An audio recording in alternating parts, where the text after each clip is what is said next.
Good morning, everyone.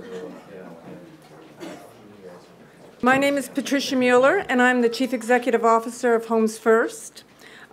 We are pleased to be presenting this press conference here today at the very first building in the City of Toronto for single homeless adults. The building was built in 1984 with the support of people that worked for many different agencies in the City of Toronto, trying to get people into rooming houses, and the people were told if they don't have a diagnosis, they don't qualify. If they're haven't gone through rehab, they don't qualify. And these individuals said, couldn't we just get people a homes first? And so that was our name. And along the line, we've often seen people that wanted to stay here all of their life. And we are really, really excited because we know how important it is to have a home, to have a key, to be able to get involved. And so therefore, we also know that people don't want to die in hospital. They want to die at home.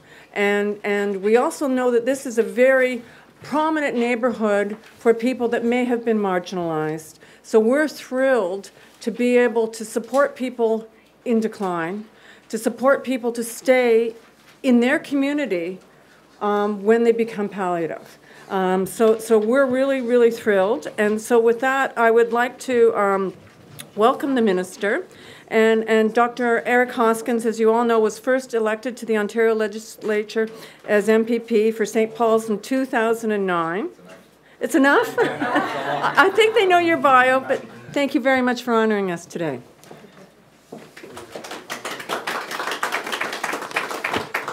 Well, good morning, everyone, and thank you, Patricia. I'm glad we cut short that intro. This is, it's my honor to be here this morning. In fact, this is such an important and meaningful announcement. And I want to thank you and your entire team at Homes First for hosting us here today. I wasn't aware of the history of this building and the clientele, which is really fascinating, and so it's deeply appropriate that we have this announcement at this location. And thanks to all of you and even a few folks that are still in the corridor, thanks for joining us here this morning. I want to start by acknowledging some of the incredible leaders and advocates who are here today and work tirelessly to help some of the most vulnerable, underserved populations in this city and indeed across Ontario. We're joined by Dr. Nahid Dasani, who is here with Inner City Health Associates, truly a champion for homeless people, particularly homeless approaching or at the end of their lives. And we also are joined, we're fortunate to have Nancy Lefebvre here as well, who's the Senior Vice President of St. Elizabeth Healthcare, which is Canada's largest social enterprise. We're joined by Dina Mall, who is CEO of Toronto Hospice. And Toronto Hospice has provided compassionate end-of-life care to almost 12,000 clients and their families in their homes across this city. And Rick Firth from Hospice Palliative Care Ontario, an incredible advocate for advancing and increasing access to hospice palliative care in this province. We have the Toronto Central Inn, always an essential partner in all great Toronto health initiatives, and of course Homes First Society. Ladies and gentlemen, the people at these organizations are finding innovative approaches to solving a complex challenge. And it's thanks to their goodwill and their ingenuity and their commitment to public service that we are here today. And although he couldn't be here today, I also want to acknowledge John Fraser, who is my parliamentary assistant in the Ministry of Health, who has been leading the palliative care file for this government. And thanks to his efforts, we've made a lot of progress very quickly, necessary progress. So we're very lucky to have his insights and knowledge and commitment as we work to expand access to hospice palliative care across this province and make sure that it's available for everyone, including some of the most vulnerable people in our society who often fall through the cracks. Well, it was 2 years ago, not far from here at Yonge and Dundas, a homeless man was found dead after spending the night outside in frigid temperatures wearing little more than a shirt and a pair of jeans. One can only imagine it's an absolutely horrible way to spend your last night on this earth. A number of homeless people died from sleeping out in cold that winter back in 2015. You recall it was a particularly cold winter. And this one is expected, I think we all believe, that it is expected to be just as bad. And as we approach the holiday season, while most people look forward to celebrating and spending time with their loved ones, hearing stories like this, stories of loneliness, of pain, of suffering, it's particularly heartbreaking. It makes you wonder, if we as a society have so much, how can it be that there are people in our own communities who are forced to face a death that is so stripped of dignity? Now, as a relentless optimist and someone who has witnessed unbelievable acts of selflessness and perseverance, I know we can do better. And you know that we can and will do better. Today, we're surrounded by people who live this reality every single day and who never stop striving to ensure that some of the most vulnerable people in our communities don't have to face their final moments alone, in pain or in fear.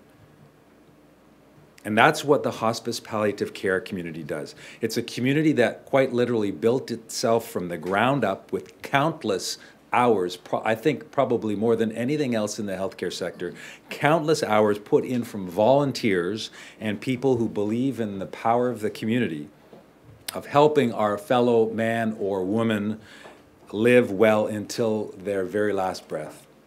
It's a community of people tremendously dedicated to building a fair society.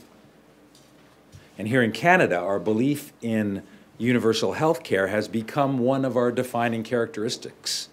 And I'm sure you would all agree with me when I say that every person, no matter who you are or how much money you have in your wallet, you still deserve to have access to the same high-quality care, no matter who you are or where you live or what the circumstances.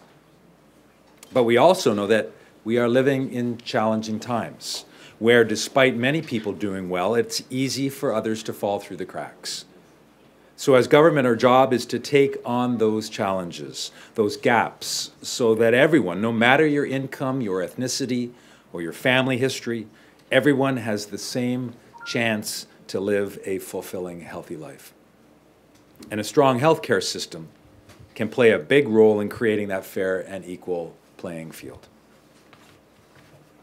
As Minister of Health, striving for equity has always been a guiding principle behind every decision that I make. That is the role and should be and must be the goal of government and everything that government does. But we still have a long way to go. Those gaps still exist, and there are a lot of people this holiday season who are just trying to get by. So, to bring us a little closer to home, I've come here today to announce that the Ontario government is partnering with Hospice Toronto, St. Elizabeth Healthcare, and Inner City Health Associates to open a new 4-bed hospice called Journey Home to support the homeless population of the downtown core here in Toronto. And over the next 2 years, 6 more hospice beds will open in this city to serve the homeless population. So folks, these 10 new beds are going to help roughly 80 individuals each year who are homeless or in vulnerable housing, to help them have a safe, comfortable place to lay their heads in the final chapter of their lives. They will be supported with care, we know, because when we look at the strength of the partners involved, these individuals will be supported with care that is high quality, compassionate, and suits their unique needs. You know, we know that there is no chronic disease, no other health condition that impacts life expectancy as severely as homelessness does.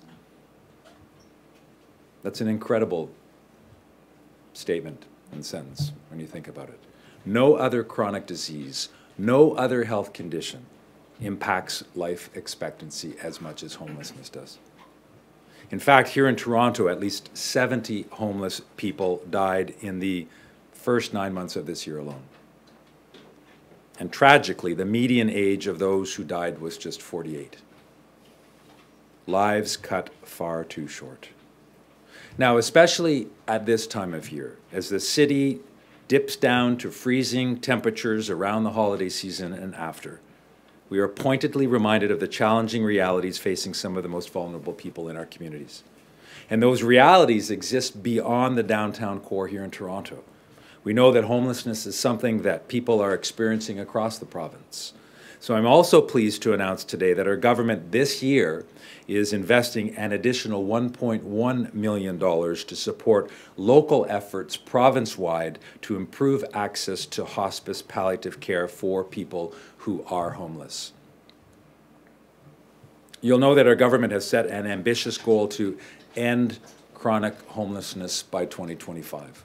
We have a tremendous amount of work to get there.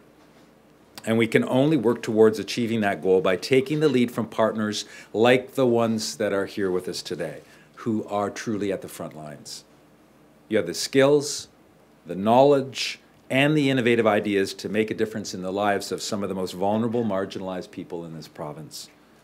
So I look forward to continuing to work with you to put your great ideas to work. Thank you very much. Thank you, everybody.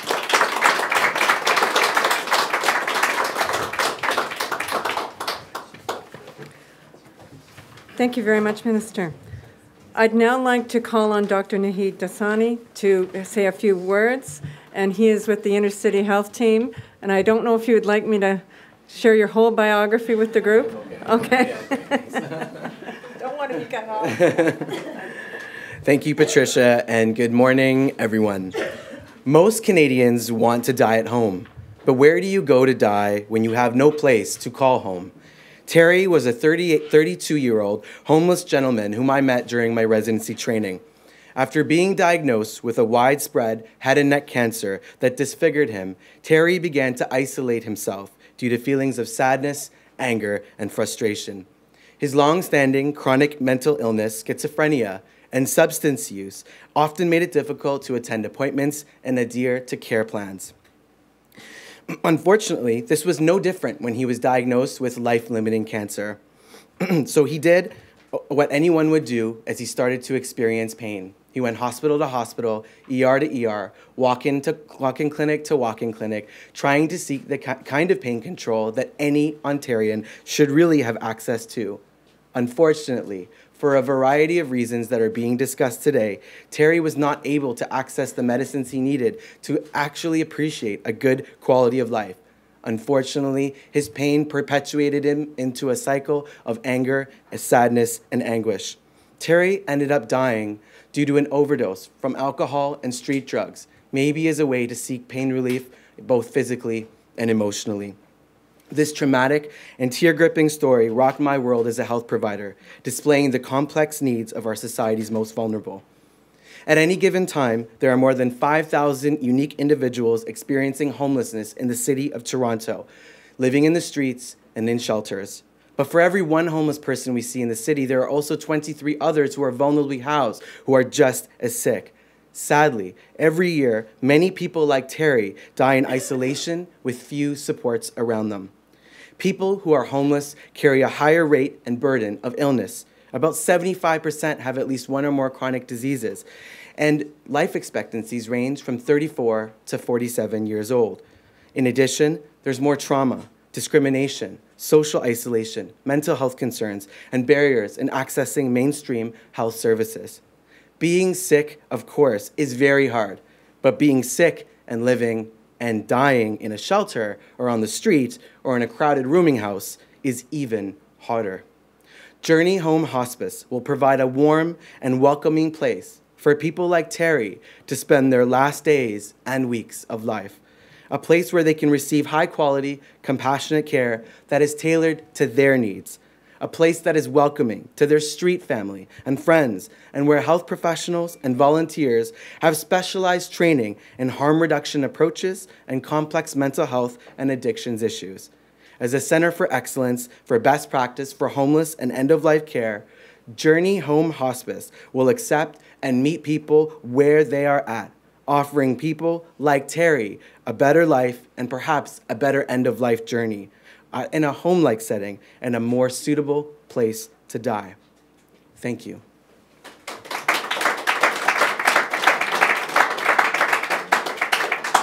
I would now like to introduce Nancy Lefebvre, Senior Vice President and Chief Clinical Executive at St. Elizabeth, who will be speaking on behalf of the partner organizations that are making this vision a reality. Thank you, Naheed, and you can see that Naheed has no shortage of passion for what it is that he's doing, and I thank you for that. Passion is certainly a common thread through all organizations behind Journey Home Hospice, Inner-City Health Associates, Toronto Hospice, and St. Elizabeth.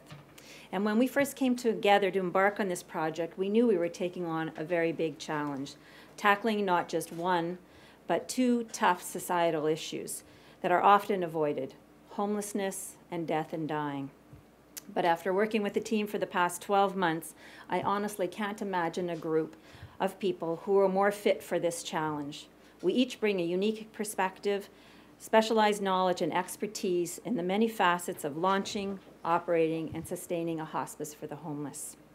I'd like to recognize my counterparts, Dina Mall, Executive Director of Hospice Toronto, Dr. Leslie Shanks, the Medical Director of Inner-City Health Associates, for their leadership, collaboration, and tireless commitment in bringing Journey Home Hospice to life. I'd also like to thank and acknowledge Patricia Mueller, thank you, CEO of Homes First, who has been a wonderful partner, coming to the table, providing space for our four-bed hospice, and of course for hosting us today. Finally, Shirley Sharkey, the CEO of St. Elizabeth, who has been a key champion for this project. Within our organizations, we are certainly fortunate to have an incredible team of leaders, physicians, allied health professionals, and staff. We have established a community advisory panel also to help guide our work.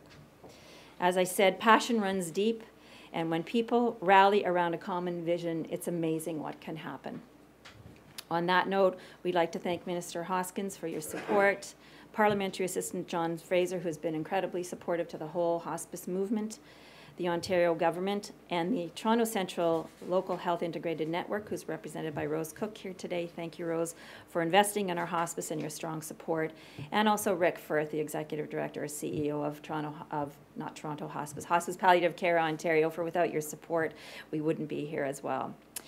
We will also be inviting public and corporate and community partners to join us on this journey for Journey Home Hospice with our official launch, which will take place for the larger hospice in 2018.